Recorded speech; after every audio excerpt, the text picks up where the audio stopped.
vous avez reçu un avis dernièrement? Chaque jour, Sophie Loisel répond à des questions de locataires inquiets. En ce moment, vous êtes dans le délai. Là. Depuis 5 ans, un type d'appel a particulièrement augmenté. Dans nos services, il y a une augmentation de 70 des personnes qui viennent voir par rapport à leur hausse de loyer. Et la conjoncture sur le marché immobilier locatif y est pour quelque chose. Dans les dernières années, on a eu vraiment des augmentations qui étaient plus élevées au niveau des taux suggérés par le tribunal administratif du logement. Donc, de plus en plus de locataires ont décidé de refuser leur hausse qui était abusive. Pour l'année financière 2025-2026, 1801 demandes de fixation de loyer ont été déposées au tribunal administratif du logement pour la capitale nationale et Chaudière-Appalaches.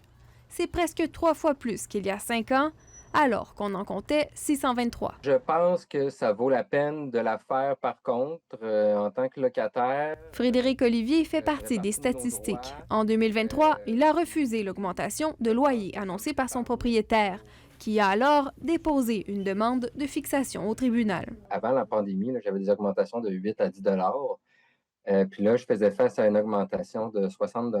Quand je regarde le pourcentage et je le compare à celui qui était proposé par le tribunal, je voyais qu'il était plus grand. Après presque un an d'attente, sa cause a été entendue. Le juge a établi à 32 $ par mois la hausse de loyer. Mais il retient de ce long processus l'incertitude qu'il vivait à l'époque. C'est sûr qu'on se sent inquiet, anxiogène de causer un conflit. Les locataires, en ce moment, ils n'ont pas la liberté d'aller chercher un logement qui est moins cher ailleurs.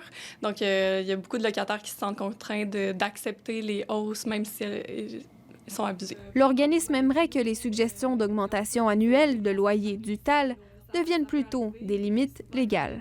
Ici Flavie Sauvageau, Radio-Canada, à Québec.